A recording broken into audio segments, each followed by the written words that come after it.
Well, good morning. Back here in South Florida, joined with Blaise Ngolea, our Chief Financial Officer in Florida, Division of Emergency Management Director Kevin Guthrie, ICE Field Office Director Garrett Ripa, and Executive Immigration Director for the state of Florida, Larry Keefe.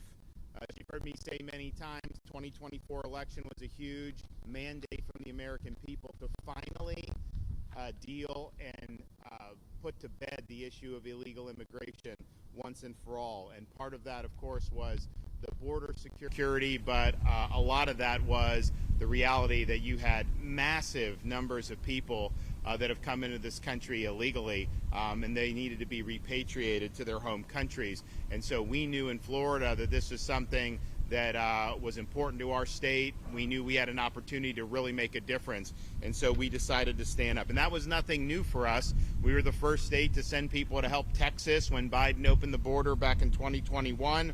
I launched Operation Vigilant Sentry a couple years ago to help fill gaps in the maritime interdiction efforts of the Coast Guard, that when illegals try to come in via the sea to the shores of Florida. And just from the state's effort, in addition to everything the Coast Guard's done, just the state of Florida, we've ended up stopping and returning 18,000 illegal aliens, and we just had a bust the other day. So that's been really important to keep the state of Florida safe. We've also done things like ban sanctuary cities.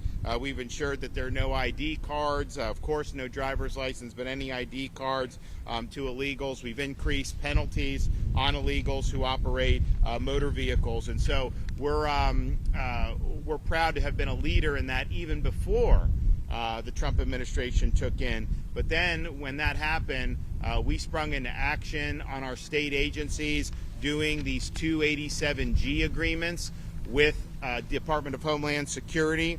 That basically allows us at the state level to be working in tandem on immigration enforcement. And that wasn't true under the Biden administration. I'd have Highway Patrol, they'd pull over illegal aliens, and then they'd have to call ICE, and ICE didn't want to deal with them, so they basically had to release them back into the community. And so now they have the ability to bring those folks and process them for immigration enforcement, which I think is something that's really, really important.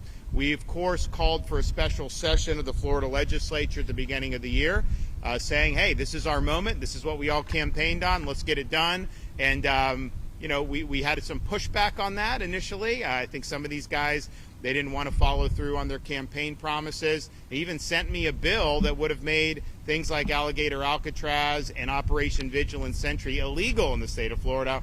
Of course, I vetoed that. Blaise Ngolea was in the Senate there, and he was very much standing on the side of the voters that sent us here, and he opposed that sanctuary bill. We ended up getting good legislation passed that all state and local agencies in Florida to participate in immigration enforcement efforts. And so that really began in earnest months ago, and it has had a lot of success. But the one thing that we were running into was that DHS just did not have capacity to be able to hold and process these illegal aliens prior to deportation. We were using some of our sheriffs were using some of their local facilities. We would do what we could at the state level, but there was a huge need for additional capacity. And obviously they had a rough 4 years under Biden, really letting the agency wilt in ways that it was never intended to do. So we were asked, hey, if there's any way you can help with this, this is what you want to do. So the site here at the Dade Collier Airport in the heart of South Florida was a unique opportunity because while it was an existing footprint with a massive runway, it was something that was not necessarily full or being used all the time. And so we were able to, under Kevin Guthrie's leadership, within record time, create a facility that could support intaking, processing, and eventually deporting these illegal aliens. And that's important to deport from Florida, but obviously from the United States as well. So we have capacity now for a couple thousand. We can expand that as demand is there. And we're looking forward to being able to do that. I know that the administration has called on other states to follow suit and expand this type of capacity and I would just reiterate that call. I think it's important. I think it'll make a difference. And so we're here today to say, this was never intended to be something where people are just held and we just kind of twiddle our thumbs. The whole purpose is to make this be a place that can facilitate increased frequency and numbers of deportations of illegal aliens. And that is the goal. And one of the reasons why this was a sensible spot is because you have this runway that's right here. You don't have to drive them an hour to an airport. You go a couple thousand feet and they can be on a plane and out of here. So I'm pleased to report that those flights out of Alligator Alcatraz by DHS have begun. The cadence is increasing. We've already had a number of flights in the last few days. We've had hundreds of illegals have been removed from here, and the federal government has a process of how they eventually do, and they've done it different ways on some of these different flights. But the reality is this provides an ability to enhance the mission, to increase the number and frequency of deportations. And so what's been done here has really been remarkable. There's full ground-to-air communications from the airfield. There's air tracking radar capabilities on site, securing all access ports to the taxiway and runway on aircraft arrival. That happens.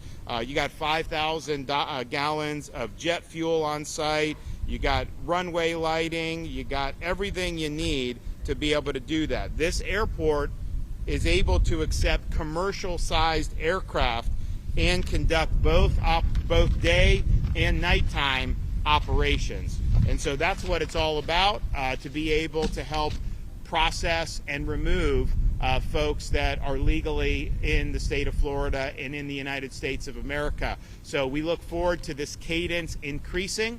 One of the things when the president came and visited that he approved was deputizing state officers, including National Guard judge advocates, to be immigration judges. And the vision is to just have them on site. You can move forward with the processing very quickly and increase the numbers. And the flow would be, there'd be a high turnover rate here because you'd be constantly doing that. We're working very closely with the Department of Justice. We have not yet had any approval for anybody to be able to come down here and do that, but we do anticipate that happening very soon. And when that happens, you're going to have an availability of a lot of folks to be able to be ripe, to be able to be removed and ultimately sent back to their home countries. Now, I've also pointed out we've been supportive of the efforts that if somebody is earmarked to come here and they would choose to simply voluntarily deport. Now, they're not just going to take your word for it. They're going to take you, chaperone you, make sure that you're on that aircraft and that you're landed in your home country. But there is resources available to do that.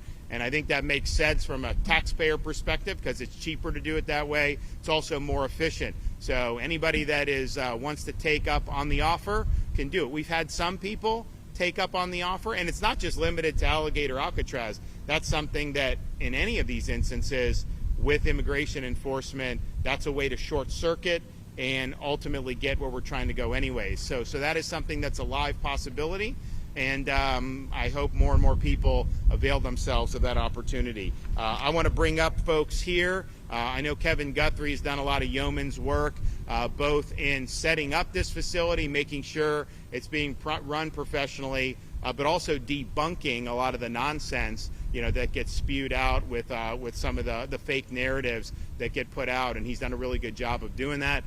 Clearly that you have something that's professional and that's meeting very high standards. So Kevin, why don't you come ahead and let her rip.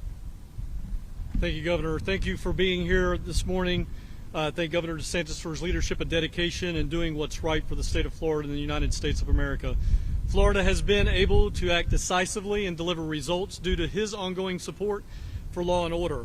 Florida is a law and order state. Florida knows how to respond to crisis. We specialize in response and recovery, acting fast, and most importantly, logistics management. That same speed, precision, and discipline has been applied here at Alligator Alcatraz. When Governor DeSantis called on us to lead this effort, we brought everything we've learned from hurricanes, severe weather, large-scale activations to the table and made this happen. The focus of this operation has always been and will always be fulfilling our mission, upholding the law, and delivering results. This facility was built and operational incredibly fast and has now grown to have a capacity of 2,000 detainees. Our team continues to work to increase its capacity of the facility, which will eventually hold 4,000 detainees.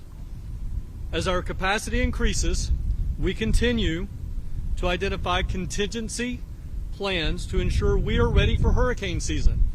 I know that I've taken a little bit of heat in the media that the EM guy is not taking care of hurricane season. That is absolutely unequivocally false. When we have 1,000, I need to make sure we have room for 1,000. When we go to 2,000, I need to make sure we have room for 2,000. And yes, I may have visited some facilities in the state of Florida. Why? Because this facility, as I've said on the record, can withstand category winds of up to category 2. But there's a category 3 and a 4 and a 5, and I hate to talk to you so elementary, but unfortunately we have to break some things down into simple building blocks for other people. Category 3, 4, and 5 is greater than and not equal to a category 2. When we have that situation, we will have to do an evacuation. And it's incumbent upon the Florida Division of Emergency Management with our law enforcement partners to be able to take care of that. So yes, we are constantly looking at what we can do based on need when we get to a certain level where we're going to go. And I promise you that the hurricane guys have got the hurricane stuff covered. I promise you that. I'm sorry, I'll get back on track now. Again, just in case you forgot, we are #1 in the nation in emergency response and recovery. And that includes everything from evacuating detention facilities, jails, and hospitals, should that need ever arise. Our on-site and services include hot meal service 3 times a day, not gray turkey, by the way, full medical care, including 24/7 clinic and pharmacy, indoor and outdoor recreational space, laundry, legal, and clergy services, air-conditioned detention housing units.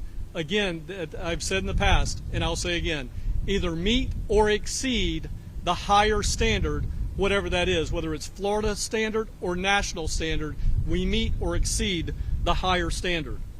The security infrastructure includes over 28,000 feet of barbed wire and fencing, nearly 300 security cameras, a trained force of over 400 security personnel, including an additional 200 National Guard.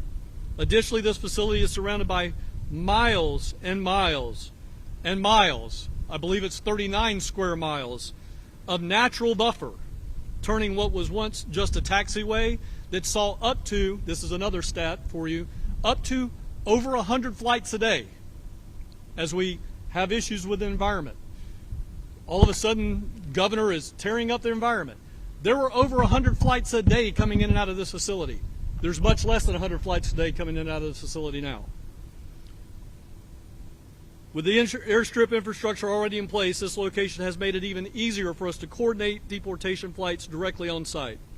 None of this would be possible without the commitment of Governor DeSantis.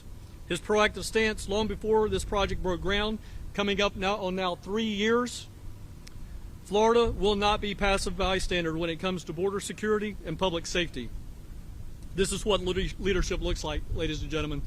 Leadership is an action verb. It's an adjective, but it's rooted in an action verb. In closing, as we make our way through hurricane season, this facility serves as an example of state capabilities and coordination. Under Governor DeSantis' leadership, Florida continues to lead the way, not just in emergency response, but in operational excellence and readiness on every front. Governor, as always, thank you for the opportunity to lead under your direction. Okay. Good morning, everybody. I want to thank everyone for coming. My name is Gary Ripp. I'm the Field Office Director for ICRO here. And again, I want to thank the Governor, and I want to thank the great executives behind me. We face a monumental task, and we have faced a monumental task of righting the wrongs of the last administration. And how we're doing that is through a whole-of-government approach. Everything you see out here is a whole-of-government approach. It's all state, local, federal partners working in unison, working as one, to resolve the problem of illegal immigration in this country. We've done that through this facility, and we'll continue to do that utilizing this facility. Again, it's the governor's vision, and it's our determination to make that happen. We've already started to facilitate that this week. We've had 2 or 3 removal flights, and we'll continue to have those removal flights. Up to 100 individuals who are illegally present in the state of Florida have already been removed from the United States. And again, we will continue to do that and utilize this facilities to the fullest potential. Again, I thank everyone for their time, and I thank Governor DeSantis for his vision and his leadership. Thank you. Thanks. Blaze. Good morning, everyone. Blaze Ngolia, Chief Financial Officer of the great state of Florida. First, I want to acknowledge and thank President Trump for everything that he is doing to make sure that he is stopping the stem of illegal immigration coming over. And I want to thank our great Governor Ron DeSantis for everything that he is doing. He has basically led on this issue since day one. And we would not be here today. This facility would not be here today if it was not for the governor leading on the issue, because the Governor DeSantis knew the enormity of this problem that was created by the Biden administration, and we knew that somehow we were going to have to get all of these criminal illegal aliens out of the United States so they don't commit any further crimes, and the ones that are in here, illegal immigrants, we're going to have to do something with them. I know people have been saying, well, is this the right thing to do? What about the cost? We have always been talking about the cost of illegal immigration, and the taxpayers are going to bear the cost of it.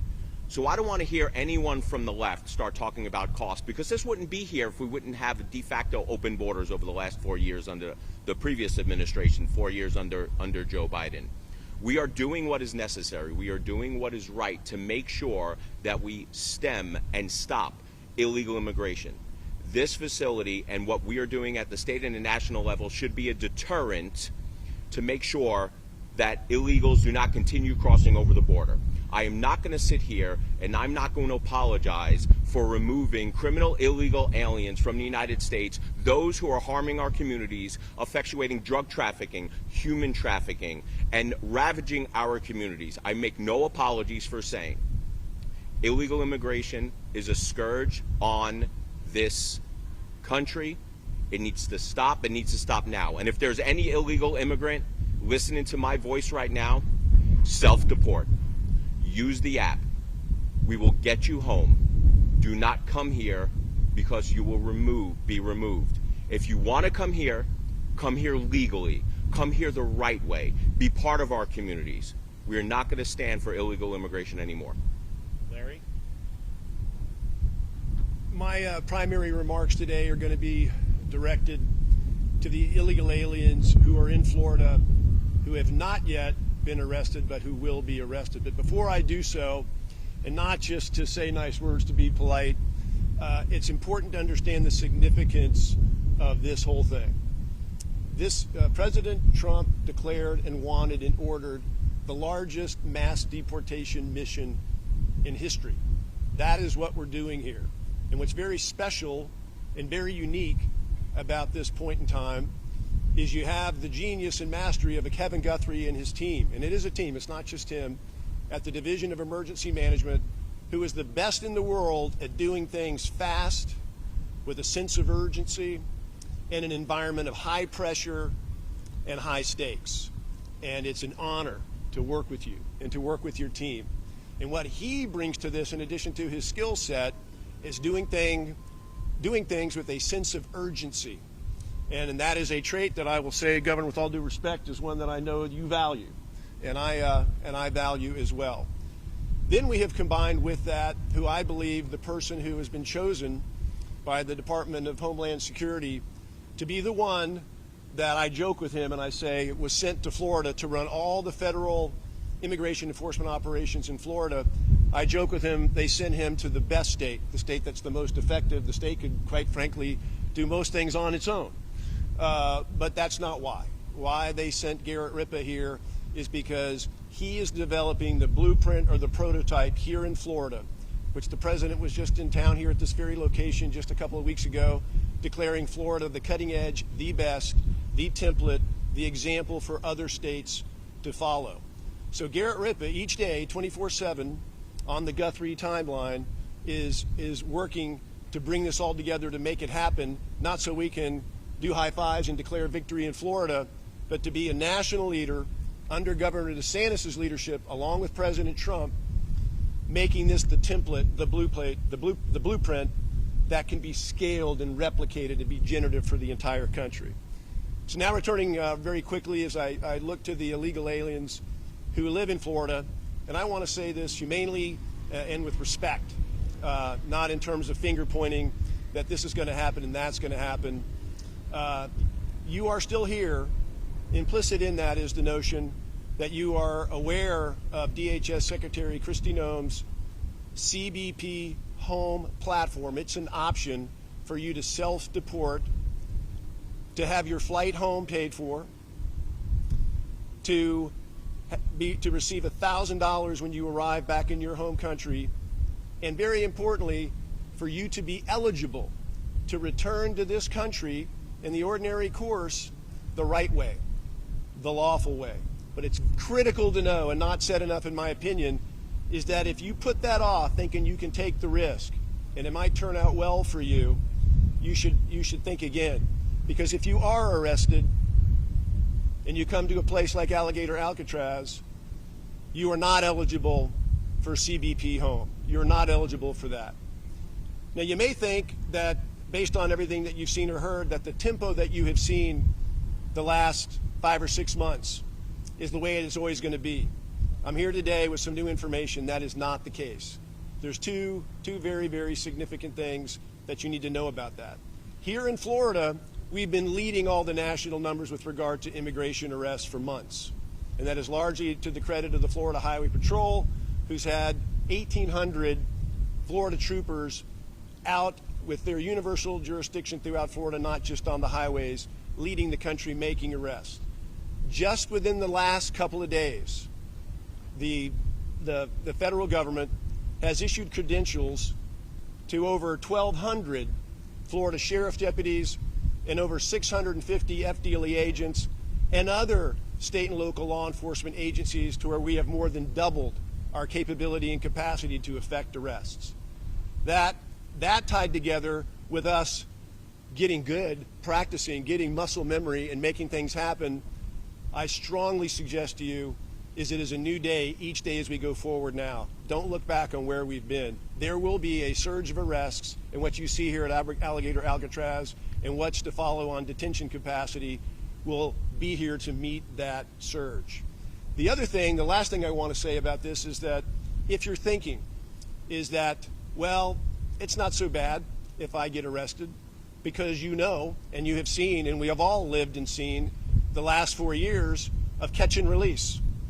I'll go, I'll get arrested, and an immigration judge will bond me out, and I'll be right back in the community with my lawyer for 4 or 5 years of due process of whatever we can throw on the wall, thinking there may be some amnesty or something might happen. Well, that's other news. There's been a development within the last 2 weeks that has significantly cut back bond release from detention. It is my strong recommendation to you that if you do not take up Secretary Noem on the CBP home option to return home, that you will very likely be in a place just like this, if not this place, and you will be here for the entire duration of the time that you are exhausting your due process rights. You will not be living freely in our communities while you're awaiting the due process to take place for years or months. So I strongly recommend to you, you consider those things, you inform yourself, make the move on CBP home before you are arrested. Thank you.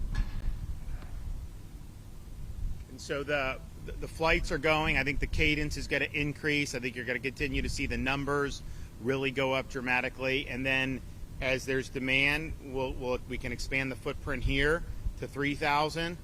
And then we can do Camp Blanding. And I said we've always been ready, willing, and able to do that. I don't want it to be something where illegals are just being like stored there and then just kind of sitting. I want it to be where illegals are here, there's an aggressive processing and an aggressive deportation schedule. That's what you're seeing starting to occur here down at Alligator Alcatraz. And when there's demand for that, beyond here, up there, then we're happy to be able to respond accordingly. And so we look forward to the increased cadence. We look forward to hopefully being able to get the approval for the immigration judges to be on site here.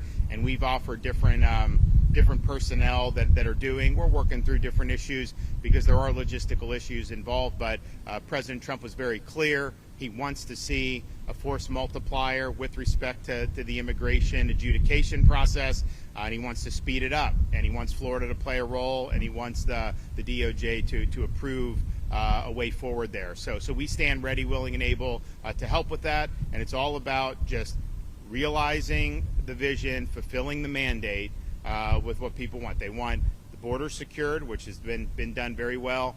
But they also want to have legal workforce. They want to have the rule of law. They certainly don't want to have massive costs imposed on their communities because of waves of illegal immigration. So this is our chance to finally solve this problem once and for all. Florida's playing the leading role amongst the 50 states, and I don't think there's anyone that's even close to doing what we've done. Okay, we have any questions?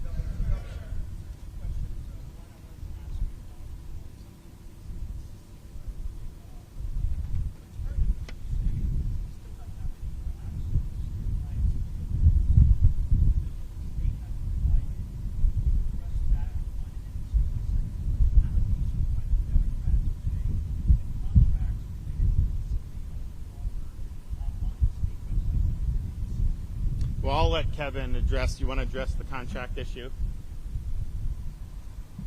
So, and we happen to have the CFO with us today, and he and I were talking about this earlier. The contracts not being on the website is false. What our staff ended up doing was we actually put proprietary information on the website. We have competitive contracts. We are encouraged to do competitive procurements. And by the way, there's not a single sole source contract at this site. Now that you got me riled back up again, sorry about that. Everything here has been competitively bid off of master contracts that went to competitive procurement a year, 2, 3 years ago. So what happened was our team put the actual detailed line item PO that then now every other competitive contractor can see what their rate is. So we took that down. We've replaced it with summary sheets on the actual amount that they've been given. So that's what's happened. What about the legal? Oh, and the legal issue. Legal issue, my understanding, my attorney has told me that she has worked out the issues, and we should have our first set of on-site legal representation no later than Monday. And we are scheduled, I'm looking for my guy, we're scheduled to go with that almost 24/7 if we need to. So the space that we have, we can do those meetings all day long, 24/7, 365. But we had some technology issues. We have now worked those things out, and we should be starting that on Monday.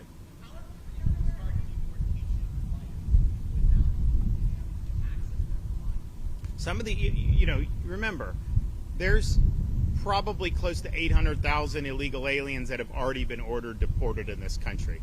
Florida, we have at least 50,000, 75,000. I mean, so the idea that somehow, you need some elaborate process in some of those situations, it's just not factually true in terms of the law. DHS can answer on each individual folks, but the whole purpose of having this is to be able to have a very efficient way to deport, understanding that they have to go through this process. I mean, to me, it's like, if you're subjected to traditional criminal process, there's a bunch of due process that goes into that, because ultimately, are you guilty of this crime? There's elements, all this. This should be a pretty simple process. You either have a right to be here or you don't. And really, that's what we need to determine when you do this. And once that's determined, if you're in this country illegally, then you should be subject to expeditious deportation. And that's the goal of what this is doing. But I know that DHS has a whole process for how they do it. Now, from the state's perspective, we ramp all this up. We're running. Once they get on that plane, DHS handles them and process them, deport them accordingly. So, and there's different ways. I mean, I know DHS has, in some instances, just deported people back across the Mexico border, and that's fine. I mean, whatever they think works is all good and good.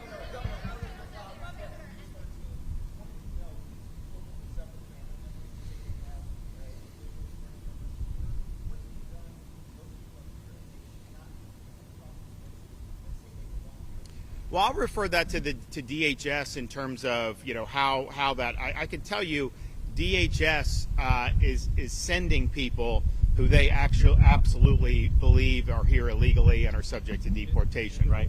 And are on final removal order. There's not a person here that is not on a final removal order. Well, there you go. So everybody here is already on a final removal order. So in that situation, to have a family member say they have the proper credentials when they've already been ordered to be removed through the process shows you that that's not accurate. That they had a process. That process has been executed, and they have found to not have the right to be in this country. I would also just point out, I mean, look, there's a lot of people that have fraudulent credentials. I mean, let's just be clear. When we have E-Verify in Florida, but some of these guys, they have fake IDs, and so if you just run the ID, it actually may come back positive as someone can be here because they think it's somebody else. They don't realize that there's an illegal that has it. But yeah, they've been ordered to be removed from this country, and they have the ability to do that.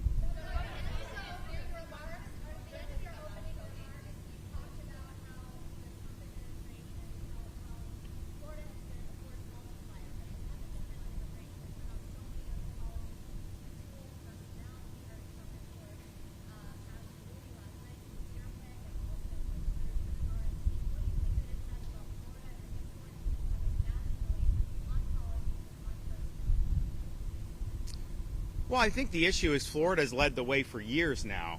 We led the country, dragged this country out of COVID lockdown. We were the place everybody was coming to escape the madness and a lot of these other places, not just in the United States, but around the world. We led the effort to fight against Biden's immigration and border policies. We led the effort against the woke mind virus, whether that was in schools, whether that was in corporate America. We were effectively the ones that nuked ESG.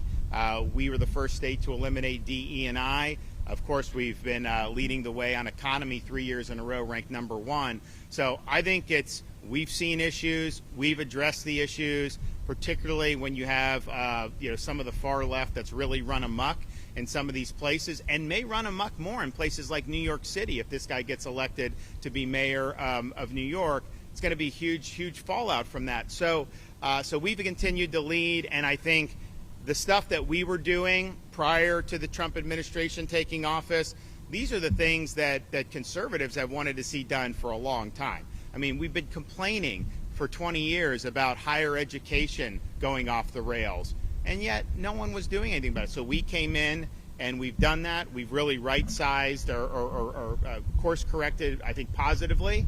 And I think what they're doing with Linda McMahon on higher education is positive. We're working constructively. We just did the accreditation. We're going to have a new accreditor that's going to be able to help us get over some of these things that have been holding back higher ed. So on it goes. Law and order. We've been the leading state on law and order. There's no question about that. So all of this is, we've seen problems. We've responded to the voters that have elected us here, and we've led in ways that I think have paved the way for more progress to happen nationally. Remember, when we were taking on the woke, that was not necessarily popular to do. That was at the crest of this madness that was taking hold, and a lot of media, a lot of elites were really going in whole hog, corporate America, educational institutions, and we drew a very clear line in the sand, and we say our state is where woke goes to die. Now the woke, no one wants to admit that they're woke, right? It's different. It's a few years down the line. DE&I, we were the first state to eliminate that. That was years ago, and we took a lot of flack for that. Now everybody's running away from DE&I. Women's sports. We were, if not the first, certainly one of the first states to lean in to protect that. That was considered controversial at the time. Now everybody is acknowledging, it's not right to inject a male in these female competitions. So I think on issue after issue, we've been willing to lead, and I think these are addressing problems that a lot of voters have wanted to be addressed. We obviously could do it at the state level. Other states have emulated, and I think now the Trump administration is really focusing on addressing these issues in a national context, and I applaud them for doing that.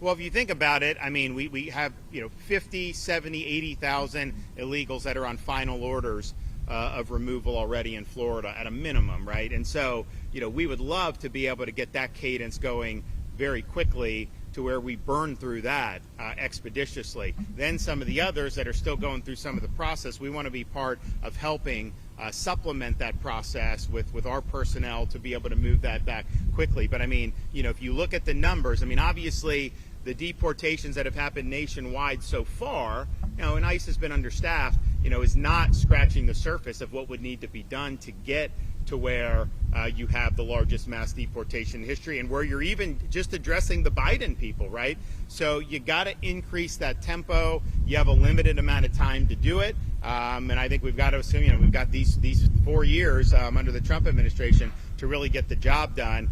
So my hope is that we have a very strong cadence coming out of here. If the cadence is strong and it justifies us going up Northeast Florida and establishing a footprint at Camp Blanding, we will do that. But for us, the reason why we're in this is because we want this tied to helping DHS remove these folks. That, to us, is the critical element that we want to see done, and then I think, quite frankly, the voters want to see done.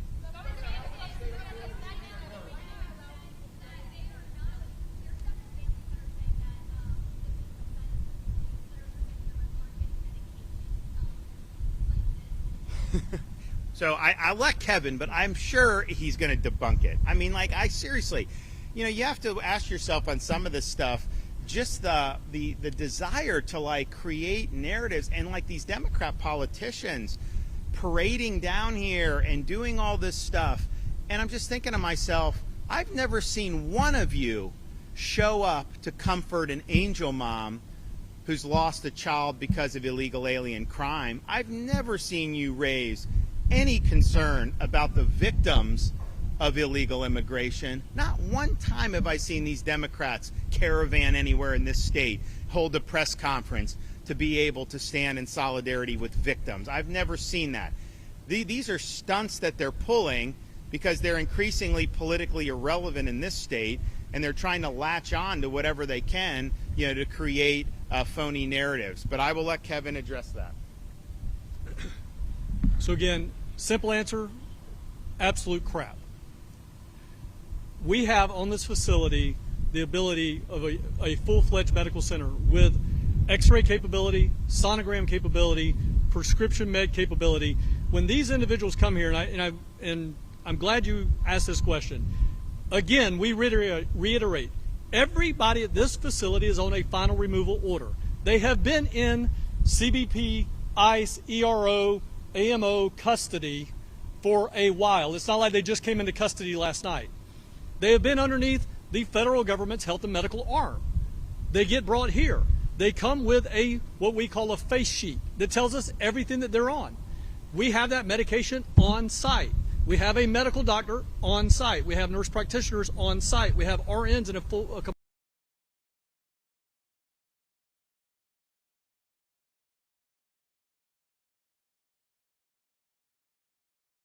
all of that is false. Every single bit of it. And it's not, again, we didn't just go out with a FHP traffic stop, my friends and brothers in tan, out there making a stop, and then just arbitrarily pull that guy off of Alligator Alley and bring him straight here, and we have absolutely no idea who that is. That is not how this system works. They come from ERO, ICE, CBP to this facility with a face sheet that tells us everything about them. It's absolutely false. Well, and you have all these some of these complaints, like it's just the lengths that people are going to try to make an issue out of everything.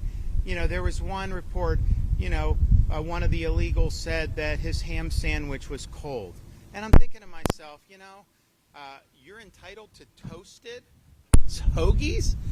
First of all, Jimmy John's is one of the most successful sandwich places in the country.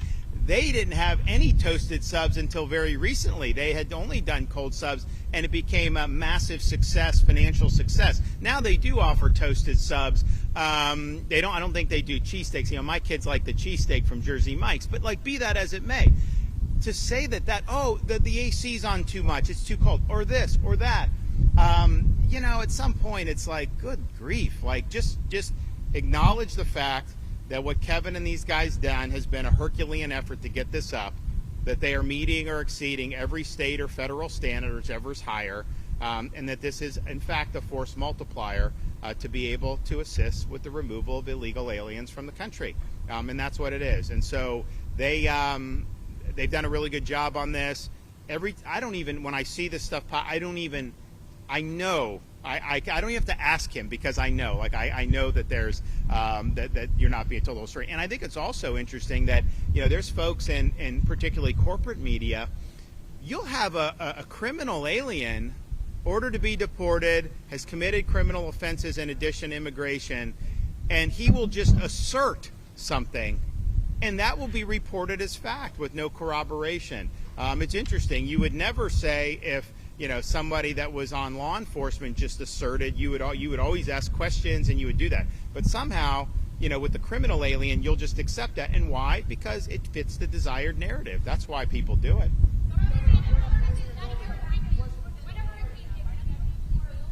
I'll do both of you. You go first and then you go.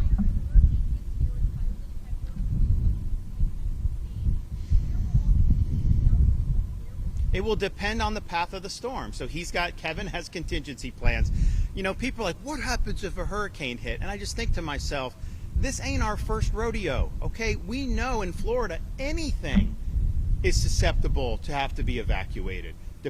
And there's some areas that may be a little bit more vulnerable, but there's not a single place in the state that you would be totally immune from having any impacts of hurricanes. But it also depends on the shape of the storm, the trajectory of the storm. So they have that built out. And, you know, we do this in different contexts. We do it in the corrections context and have done it in the corrections context. We also have to redeploy first responders. So for Hurricane Milton, we were staged at Tropicana Field, home of the Tampa Bay Rays. It's a convenient, very efficient place to do it.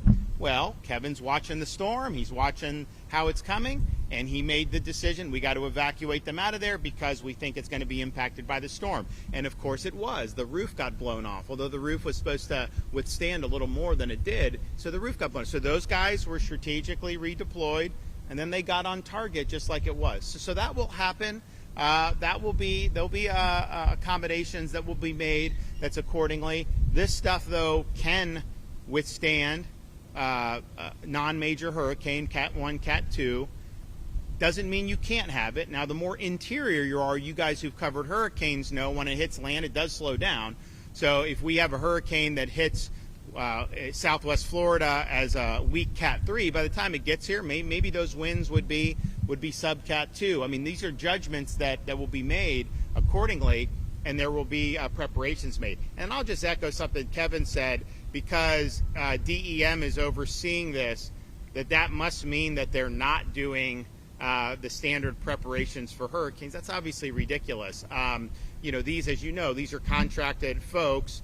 There are DEM personnel who are helping to coordinate, but you know, we've got massive resources that are on standby in the event that we have additional major weather events. And I'm hoping that we don't. And I always tell people, we've had 6 majors in 7 years. We deserve a break remember, we had 10 years. We didn't have any recently. Wouldn't it be great to get another 10-year stretch? And I sincerely hope for that, but I do not expect that or plan for that. We have to plan as if we're going to have more events this year writ large, even apart from Alligator Alcatraz. But you know, if you had like a Hurricane Michael trajectory, you wouldn't need to evacuate anybody from here. If you had a Hurricane Irma trajectory, then you'd probably need to make some accommodations. And so these are things that these guys will watch. They have contingency plans. There's not one specific place where they will go to, because you don't want to evacuate people into additional storm.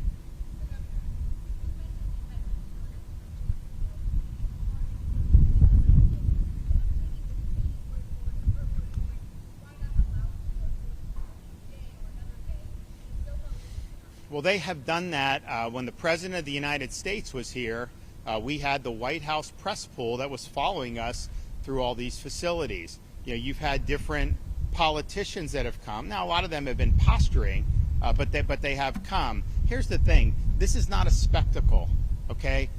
You don't get to go into other facilities willy-nilly either. I mean, that's just the reality of the situation. I think they have a job to do here. I think they're doing it, and I think that they're doing it well. And so we're going to continue, and Kevin's going to be able to make judgments about what's best for the mission, and I'm going to stand by his judgments on what's best for the mission.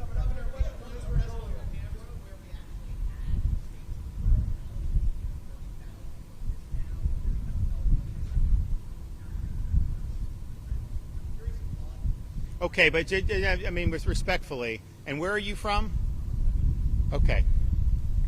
How many illegals have been apprehended by state law enforcement? Thousands and thousands. Do you honestly think we could underwrite a $30,000 check for each illegal that was apprehended with those massive numbers? Of course not. I mean, of course not. So I'm not sure where that's coming from. I can tell you that I worked very hard to get pay increases for Florida Highway Patrol in this year's budget. I wanted 25% for experience. We didn't get quite that much, but we did get a significant, and we'll probably work more. No, but I mean, the idea that you'd get $30,000 for every illegal, that wouldn't even be cost effective. So I'm not sure where that's coming from. Same as you would through any FEMA reimbursement.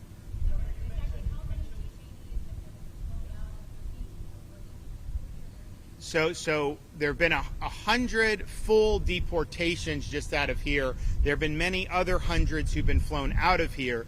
The way the federal government does is they have some areas that are considered kind of hubs. And so I know some flights have gone to Louisiana, and then they will go from Louisiana. And it makes sense logistically because, if we've got a plane full of people here from a variety of nationalities, if you go to a central hub, then you can pool the nationalities. One flight to one place, another flight to another place. So that's what we're doing. But there have been 100 folks that have fully been deported, and there have been many hundred that have been exited this facility and are en route to be deported by the federal government. And look, I think a lot of people getting them out of Florida is a huge thing. It's like we obviously had a transport program, send to California, send to New York, send to Martha's Vineyard even. And we were happy to do that because I think it relieved burdens on Florida. But yes, it's got a process that they're doing. Now, DHS has run into some more money now. I think you're going to see an expanded footprint in their capacity. I think you're going to see an expanded detention footprint in their capacity. And I'm all about, people say like, why are you getting involved? Because we need it. That's why I'm getting involved. If DHS had 100% capacity to handle and process 100% of the illegals, then I'd be happy to just say, you know what, we've got other things to be doing. But we're needed in this fight now. Other states have been asked to step up. I hope they do. And I think you're going to see DHS's capacity continue to increase. But right now, they've they had 4 really tough years in terms of the attention and the direction. And so it's a new day, but it takes some time.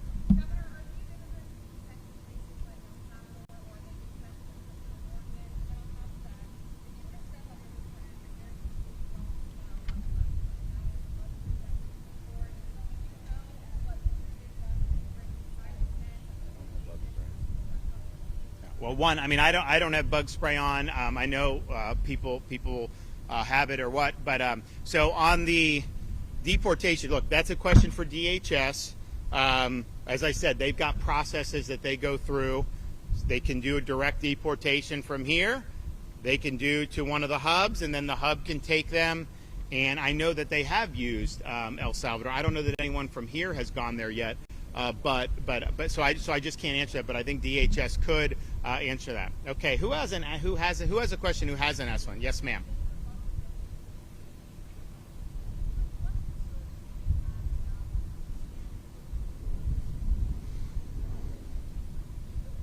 None, because we've looked at it. It doesn't have an impact. As Kevin said, there were hundreds of flights going in here, training flights. There are less flights now doing that. Everything that you see built is on the existing infrastructure, so it's not going to have an impact. And I would note, particularly for people in your region, I just did something no one thought could get done as quickly as we did, open the C-43 reservoir. And so you remember before I became governor back in 18, there was a lot of water being spewed out of Lake Okeechobee. It interacted with the red tide. It created some real serious problems for quality of life, tourism, and the economy. And now we've got a massive reservoir that can store that water, clean it. It can send to Southwest Florida in the dry season when they want it. And that is a huge, huge thing. So the number one environmental issue that was present in 2018, this stuff being spewed in from the lake, we addressed it head on and have completed this massive infrastructure project. And if you also look at the hydrology of the Everglades, what I said was, we got to have water flow south as nature and God intended. And the amount of water flowing south compared to when I became governor, dramatic increase. This thing, I looked into, should we buy it and then grow over it? Would that? But it doesn't really do a lot to increase the hydrology. Like, that money could be spent much better doing the stuff that we're doing. So there's not going to be an impact here. But even if this wasn't here, like if I had to pay money to mothball it, I think that money would probably be better off doing the pump stations like we're doing at the EAA reservoir that the Army Corps has given us responsibility over. So that's going to be bid on and procured. We're going to move forward with that. So all those things I think are very important. But this has been huge success that we have had with Everglades restoration. We're continuing the momentum. This delegation of authority that we announced down in Marco Island last week, huge deal for the state of Florida. They were looking at the federal share being done 2034. Now it's going to be done 5 years earlier because the state is being given resources to be able to go forward and do this. And so it's been a huge cornerstone of what we've done. The progress is undeniable. This is not anything that's impacting. In fact, there are less flights as a result of what we're doing than there were before that. Okay, they truck it out. Yeah. There's no sewer or any. They just truck the waste out. They bring in potable water and they do it. So, look, that's more expensive to do. That's more cumbersome. But we weren't willing to do this facility if we weren't managing that in a way that was not going to have impacts. And so that's what we're trying to do. So they're running these things out of here all the time. And I think they've done a really good job doing it. And they're basically, this existing concrete is what they're using. I mean, you look, there's like grass in the interior here. Like, honestly, there'd be no reason that you couldn't use. That's not going to affect Everglades. But they're not even using that. They're literally just staying on the concrete. So I think it's been a really incredible footprint that they've been able to do with this.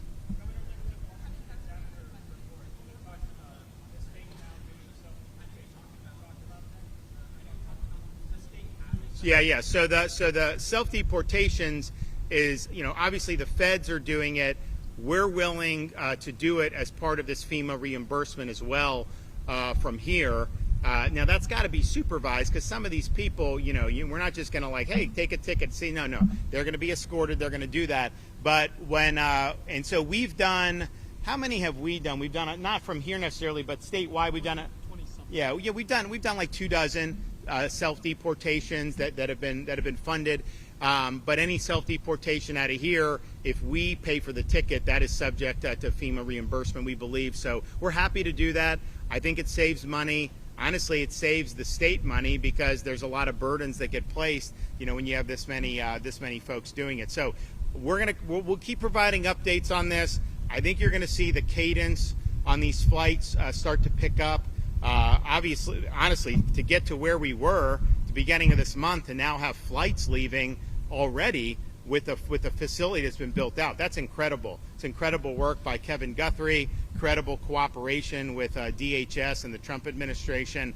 A lot of hard work has gone into it. So thanks for everybody that's been involved in this. This is making a difference. This is just the opening stage. You're going to see this really ramp up, especially given DHS's infusion of cash. And particularly all those illegals that are already been ordered to be removed. We need to get that done. I mean, the rule of law really depends on it, and the vitality and safety of our communities depend on it. Okay, thank you.